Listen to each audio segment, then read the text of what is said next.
Lovely to see you again. Recognize some of you. You up in the balcony there as well. Oh, got my waves. You failed again down here. It's too late. Oh, no. I need to be here for a few more days, aren't I? On behalf of Judy and myself, it's been a great opportunity to be with you in these evenings and to have the privilege, which I certainly don't take lightly, of exploring this remarkable book, the Bible, with you and these wonderful stories of Jesus. On Monday night, I talked about some of the books that I'd brought about God the Father, and on Tuesday about Jesus, and last night about the Holy Spirit. And this evening, I thought I would just mention one more category, and that is the healings and the miracles of Jesus, which has been our theme. And if you have valued the sermons, or even if you haven't, you might enjoy this book, because the sermons, including this evening's sermon, is here, but in greater depth. And it's entitled The Miracles in the Gospels, and the strapline is, what do they teach us about Jesus? And that, to my mind, is the main reason why the stories have been recorded. They have not been recorded, I don't think, so that Jesus becomes our model if we are to pray for people and them to be healed. We can learn from him, of course, but I think fundamentally they are there to teach us about Jesus. But then I also believe that Jesus does heal today. He doesn't heal everybody, but he does heal. And the challenge often is, what about when he doesn't? Have we failed? Should we pray more? Should we get more people to pray? Is it the devil who has stopped the prayers getting through to God? Doesn't God like us? Haven't we got enough faith? Well, all of these reasons are most generally wrong. And I want to give you the opportunity to think through these issues. And so I've written this book, which is actually called Healing and Suffering. I get asked to speak a lot about healing. Both my postgraduate degrees were on the topic. But increasingly, I want to explore suffering and to see it sometimes as the platform on which God reveals himself most intimately and most remarkably. I would prefer that wasn't the case, but that's what the New Testament teaches. So I want to present you with the opportunity to think about these issues in a balanced way. Have a look at it, see if you think this could be valuable to you. If so, purchase it. If not, hide it. Now, for those of you who don't know us, well, we do have two children, Luke and Anna Marie, and they are both married, and between them they have 5 daughters, from 7 down to 2. And we had a Facebook or a message from them this morning, from 3 of them who've gone back to school, and their mother, our daughter Anna Marie, had obviously asked them the question, what would you like to do when you grow up? And Poppy Willow, who's 7, she said, I want to be a famous ballerina. Liberty Blossom, she's 5, she said, I want to be a baker. And Phoebe Meadow, who's 3, she said, I want to be happy. Very engaging children, are they not? Well, I don't know what they will become, and I don't know what your futures hold. This weekend, we will actually be going to see our 5 granddaughters and their parents, and then next week I'm filming for a week, and then the week after I'm in India teaching. And you have plans for the days and the weeks to come. The reason we go into our future with any sense of confidence is because we believe we're not going into it on our own. Because the Godhead, Father, Son, and Spirit have been keenly desirous of participating with us in our journeys. But there may, from time to time, be a little worry in your mind as to whether you are being just a bit precocious to assume that the Trinity has time for you when God looks after the universe as well.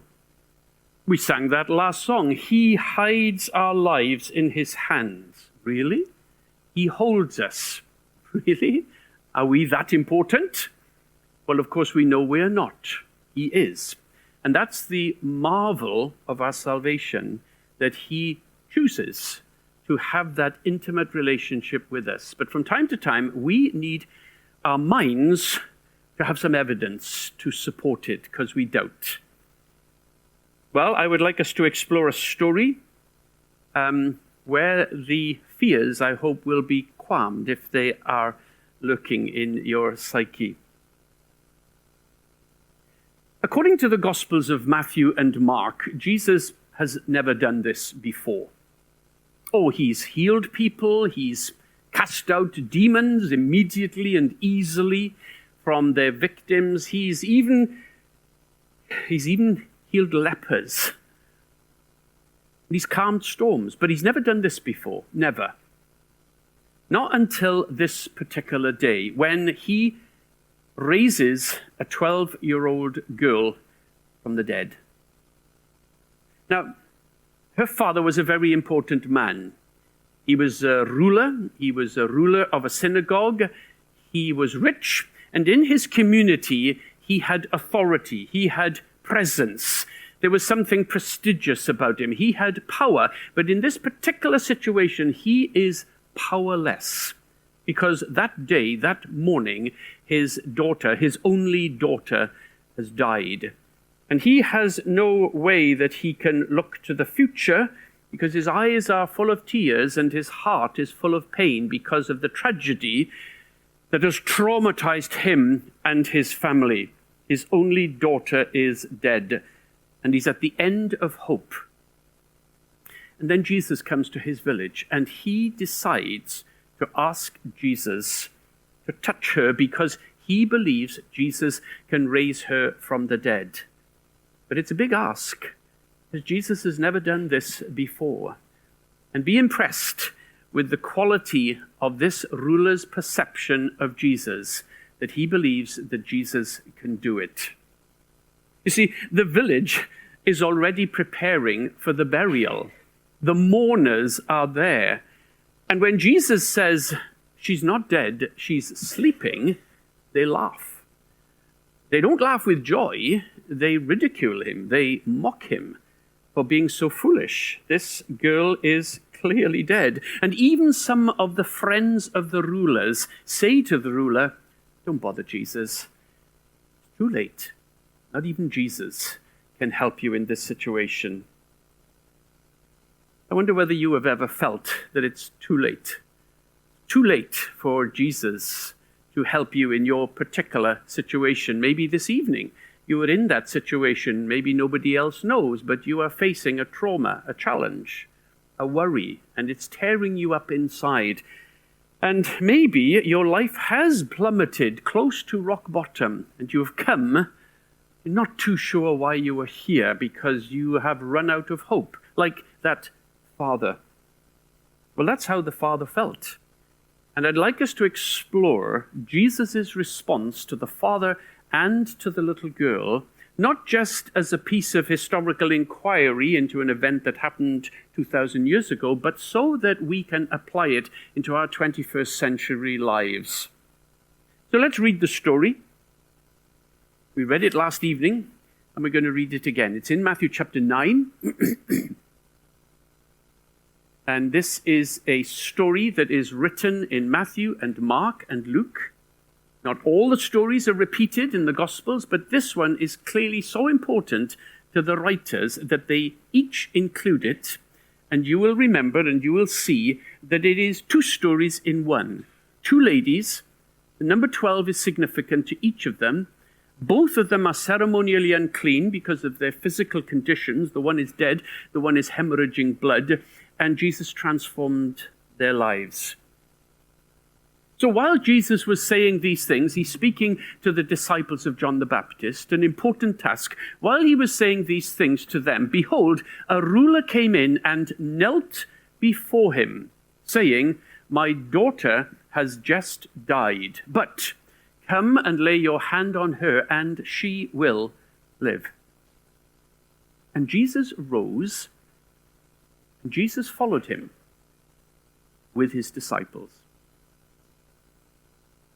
Now behold, a woman who had suffered from a discharge of blood for 12 years came up behind him and touched the fringe of his garment. She said to herself, if I only touch his garment, I will be made well. And Jesus turned, and seeing her, he said, take heart, daughter, your faith has made you well. Let me just pause there, because I'm thinking, Jesus, what she did wasn't a very strong expression of faith. She touched your garment. She didn't ask for your help. She didn't pray. There was no request. She touched your garment. It was a quasi-magical thing on her part. Are you sure you were right to commend her for this action and identify it as faith? Well, there's my answer. Jesus says, your faith has made you well. In other words, Jesus was saying to her, and everybody was listening, what you have done is sufficient for me to recognize that you believe that your need can be met by me. You believe in me. You know I can do it. You know I can do what you need. Sometimes we think as Christians that we have to offer considerably more to Jesus before he decides to respond. He is more interested in us than we are interested in us. I may need to say that again because I'm doubting it as I say it, but it's true. He has a remarkable desire to participate in our lives, and his interests in us are even greater than our own interests in ourselves. Never worry about whether you are bringing sufficient to Jesus for Jesus to respond in the way that is best. He may not give you what you want, but he will always do that which is best because he can do no other. And here, in her case, instantly the woman was made well. Now, when Jesus came to the ruler's house and he saw the flute players and the crowd making a commotion, he said, "Go away, for the girl is not dead, but sleeping." And they laughed at him. But when the crowd had been put outside, he went in and took her by the hand, and the girl arose. Now, I've deliberately chosen stories this week that I have assumed you will probably know quite well. And maybe you have been encouraged by that because you have assumed these are going to be very short sermons because there's nothing more than he can say than what is already written in the Gospels. And I don't intend to keep you here for a longer period of time than is necessary, but I have deliberately chosen them because these stories have been written by the writers specifically because they want us to slow down and explore them, if you like, at leisure. Now, our tendency, partly because we're 21st century people and we're busy and we have schedules, is that we read a story and then we move to the next. We might even say, "Lord, is there anything you want to say to me through the story?" No? Okay, well, I'll see if you want to say something tomorrow. And what I want to encourage you to do with these stories and other passages of the New Testament is to allow yourself to dialogue with the text. Dialogue with the authors. Ask questions of the stories. Ask questions of the craftsmen who have put these stories together, because they write as literary artists. And the words that they say and the alliteration and the symbols and the pictures are carefully put together because they want us to engage with the text as the first century readers have engaged with the text and learn something that is more substantially important than might be there on the surface. You see, this story is not simply a story that shows that Jesus can raise people from the dead. Now, that is shockingly, preposterously wonderful, but that is not the major reason why this story is told. You sure? Well, let's read it carefully and see what it says. And so I'm going to do two things with you. First of all, I want to focus on what Jesus does in relationship to the Father and relationship to the daughter. Well, now, what's the first thing that Jesus does to this ruler who comes and asks for his help? You read it? Let me remind you. The first thing that Jesus does is Jesus follows him. Jesus follows him. That's worthy of my attention. You see, generally speaking, it's the crowds who follow Jesus. It's the disciples who follow Jesus. It's people who get healed who follow Jesus. It's people who have demons removed from them who ask Jesus, "Can we follow you?" But Jesus follows nobody. Jesus doesn't need to follow anybody. They follow him, except here. Jesus, Matthew tells us, follows the ruler. Jesus has been teaching an important task, a major element of his agenda. And on this occasion, he's been teaching the disciples of John the Baptist, and he leaves them in order to follow somebody who needs his touch. Now, why does he do that? Is it because this is a rich ruler? Is it because he is a prestigious man in his community? Is it because he somehow merits the attention of Jesus? Does he deserve that Jesus should go with him? Well, I'm sure that's not the case, because this is telling me much more about Jesus than it is telling me about the man, however important he is. Because consider for a moment, why is Jesus following him at all? Why doesn't Jesus say, so what's your problem? It's your daughter. Fine, off you go. By the time you get home, she'll be fine. I need to keep talking to the disciples. He could have done that, could he not? In fact, if you know your Gospels, you know that on one occasion that's exactly what he did do. He doesn't need to go to where this little girl is. He doesn't need to pronounce a resurrection over her. He could do it from a distance. But that's the beauty of this story. Jesus is making a statement to the Father, which is beyond that he has the power of death. What am I learning about Jesus? Well, his priority is that he loves to help people who need him, who need his touch. You know that.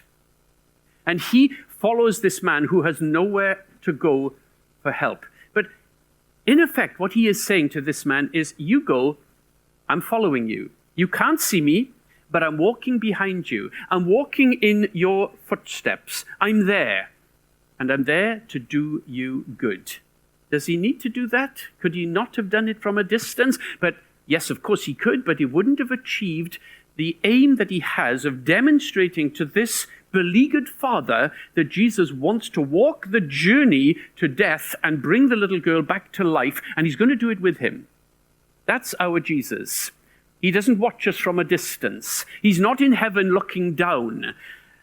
He is participating in our lives with an intimacy that we would dare imagine. But it's true. And this story gives us basis for that. Well, let's see now how Jesus does good to this man and to his daughter. When he gets to the house, the first thing that Jesus does, and we read it, is Jesus moves the people out of the room where the little girl is lying. Why does he do that? Does he need to do it? He could have just pushed his way into the crowd and announced resurrection, and the little girl would have come back to life. So why does he need the people out of the way? Is it that Jesus needs peace and quiet in order for him to achieve what he wants to achieve? Well, you know the answer. Of course he doesn't need peace and quiet. He can do anything he likes, whenever he likes, wherever he likes. He is God. Well, maybe it's the fact that the people are going to restrict him from doing what he wants. He wants to achieve a miracle, but they've already ridiculed him and criticized him and laughed him, and that somehow has restricted Jesus from achieving his will. And so he has to put those doubters out of the way so that the atmosphere is changed. Well, I don't believe that for a minute, because nobody stops Jesus from doing what Jesus wants to do. I don't think that this is a lesson for those people who are there doing their job as mourners. So why does he do it? Why remove the people? Well, let me suggest this to you, and you decide whether you think that this is an appropriate reason as to why Jesus moves the people out. When we get to heaven, we can ask him and we'll get his response. But I'll give you this suggestion anyway. You see, I wonder whether what Jesus is doing is wanting those there to realize that he is not just a supernatural worker, the likes of which this world has never seen. That's part of his plan. But he is wanting to help us realize how he ministers to people. You see, at the moment, he knows that when that little girl comes back to life, because there's no doubt that she's going to come back to life, when she comes back to life, she is going to be confronted with a crowd of people. There's going to be a commotion, just like Matthew says before Jesus moved the people out. They're blowing flutes. They are wailing hysterically because that's part and parcel of the mourning process that happens in an ancient Near Eastern funeral situation. And Jesus wants, when that little girl comes back to life, there'll be nobody there but him. It'll be peace and quiet. He doesn't want her to be frightened by the noise of that occasion. He wants to make sure that she comes back to life in a gentle way. After all, she's only 12. Now, if that is a possible reason as to why Jesus does this, and I happen to think it's the best that I can come up with, then I need to remember that Jesus has that same attitude to us. He deals with us personally, and we are very different from each other. We are individuals, and he has the capacity to deal with us individually, personally, recognizing our personalities and our characters, which are very different to anybody else. He doesn't deal with us in a blanket blessing. He could, but he would rather deal with us in a relational way that is an encounter one-on-one. But then there's something else that Jesus does, and this time it's to the Father. You may remember the words of Jesus to the Father, but I'll remind you. He says to the Father, "Don't fear, just believe, and she will be well." Don't fear, just believe, and she will be well. Jesus encourages her Father not to be afraid, not to fear. Oh yes, he had asked Jesus to come and help. And at the time, he had no one else to help. And so he thought he would ask Jesus to come and help. But put yourself in his shoes. Jesus has never done this before. And now they are walking closer and closer to the home. And perhaps he's beginning to fear that what he has asked Jesus is even too hard for Jesus. The request, the impossibility of his request is beginning to dawn on him. Jesus has never raised anybody from the dead till now. Hardly any of the Old Testament prophets did this. None of the religious people in Israel had ever done it, and his faith that resulted in him asking Jesus in the first place is now beginning to change into something more akin to a cold fear. He's dreading these next minutes to come. He's fearful that he has put Jesus into an awkward position, and his pain, which was somewhat alleviated when Jesus says he's coming, is going to come back and haunt him. And so Jesus says, "Don't be afraid. Just trust me. It's going to be okay." You see, he's already asked Jesus for help. So Jesus doesn't say, "Have more faith." He doesn't say, "Have deeper faith." No, he says, just don't be afraid. You've done all you needed to do by asking me to help. All you need to do, leave the rest to me. In effect, he's saying, don't be scared. I'm in charge. You lead the way. I'll follow you. I'll cover your back. And that same attitude that relates to that man, we have to battle our minds and realize that that is the message to us as well, as the followers of Jesus. But then notice, Jesus doesn't do it straight away, does he? There's a delay, and we looked at that delay last evening when Jesus deals with a lady who has a major issue in her own life. So now there's a delay. Now what's the Father going to do? Will he give up?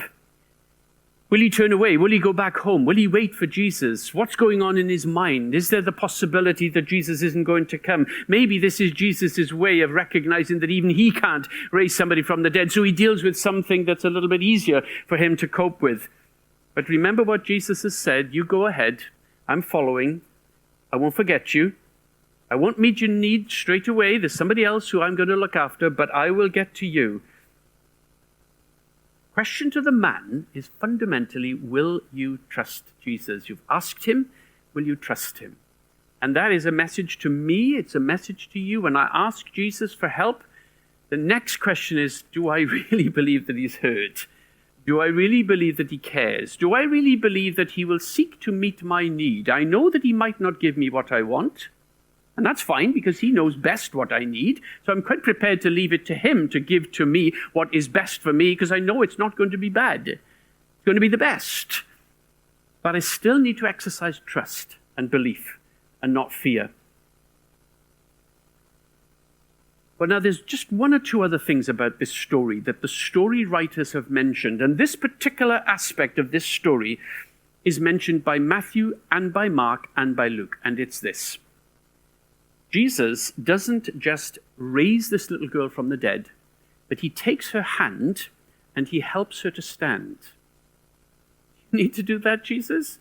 You could have raised her from the dead whilst you were still talking with the disciples of John the Baptist. You could have done it on the way to the house. You could have done it outside of the house. You could have just shouted over the tops of the commotion and the crowd that was there. You didn't even need to shout. You need to touch her. But he does.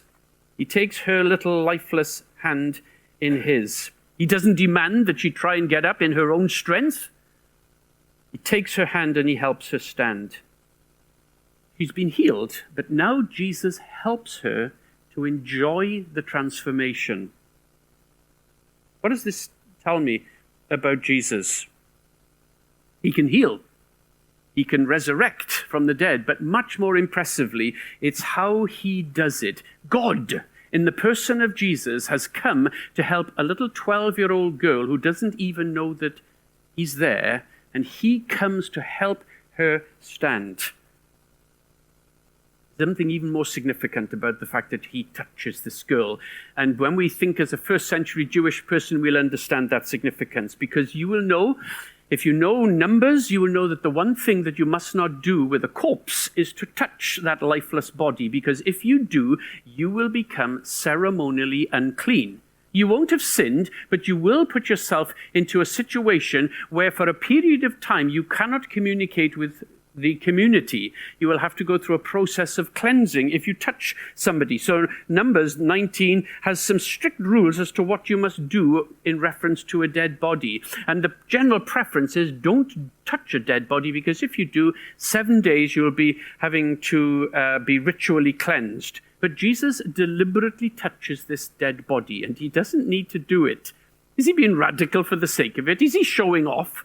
Or is it that he is wanting us to recognize that he has the authority not to be touched by anything akin to ceremonial defilement? And anyway, even if he was, more important to him that he manifests practical compassion and tenderness to this little girl, raising her to her position of resurrection.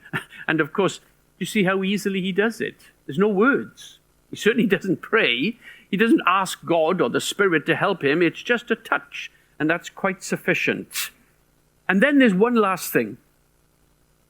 He says to the people, give her something to eat. Give her something to eat. You would imagine that he could have just walked out of the room and walked to the next person who needed him. Maybe walked back to the disciples of John the Baptist who may have been waiting patiently for the next part of the teaching. Maybe he would have announced to the father, your daughter is back, and given her to him. That's what he's done on other occasions with the widow of Nain when her son died. He gave the boy back to the mother. He could have gone to those crowds who were censuring him and criticizing him and laughing at him, and he could have said, do you want to see what's going on here? But he doesn't. His attention is on the little girl. Give her something to eat. He checks first if she has all that she needs. And you and I say, Jesus, of course she's got all that she needs. She's got her life back. Her future beckons her now. Of course she's got everything that she needs. Jesus' perspective, I suspect, would be to say, yes, but she's going to be hungry. So just look after her and give her something to eat. Oh yes, this is a remarkable story about God who comes in the person of Jesus and brings about a resurrection for a little girl, and that at the same time ends the trauma for that family. But more importantly, it's how Jesus does it that impresses me. Now, maybe you don't need God or Jesus to resurrect you from the dead, be it emotionally, it's certainly not physically, because most of you got your eyes open. But there are times in our lives when we certainly do feel at the bottom of the pit, and life has ambushed us, and the pillars on which our lives are based are crumbling, and we feel fear. And we need to know that our Savior is not just watching from a distance. He is not just desirous of helping us in that situation, but he desires to do it in an intimate and personal way that is just right for you, just right for me. That's his heart, to make his presence felt in our lives gently, delicately, individually, personally. Like the little girl, we need from time to time a touch from Jesus. Never imagine that he is reticent to give you that touch. Never fear that you are not quite good enough to achieve that. Never wonder whether you have achieved a certain level of Christianity or spirituality which will allow you to ask Jesus for that. Because the moment you became a Christian, you became his son, you became the daughter of God, as a result of which the resources of the Godhead he makes available for us. Not to give us what we want, of course not, but to give us what he knows we need. And at the end of this service, when you leave this church, and when you leave everybody in it, and when the music has faded from your mind and the songs are just a distant memory, and the laughter and the companionship of friends has gone and you're on your own, well, remember that somebody has followed you home, because you are not on your own, and we cannot be on our own, because just like with the girl's father, Jesus chooses to follow us. Of course, he's not just following us, he's by our side. He's in front of us. He's inside of us. We're in him. His proximity to us defies belief, but it is true. And just like with that little girl's father, his desire to walk with us is to watch us from closeness and to delicately engage with our lives. So if you are feeling that you need that kind of intimate touch from Jesus, then either this evening or when you are home, find just a quiet spot and meditate on the truth of this and talk to him and allow him to meet you where you need him most, because he is more interested in you than you will ever imagine. So let me pray for you and pray for myself, and then we'll sing our final song. Father, thank you so much for this story. Thank you for inspiring the gospel writers to include it. Thank you, Jesus, not just for having the tender compassion to help this father and release this little girl from death, but also thank you for your foresight in teaching something important about you in your relationship with those who follow you, and that's us. And we take comfort from that, Lord, because without stories like this, there would be times when our minds would play tricks with us and we would wonder whether you cared for us as much as we might like to think you do. And the truth of this story is not just true 2,000 years ago, but it is true here in the 21st century on this Thursday evening.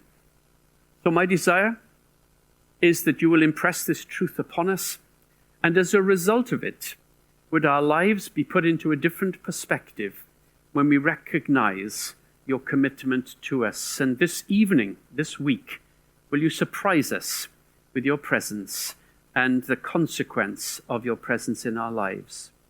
Thank you so much. Amen.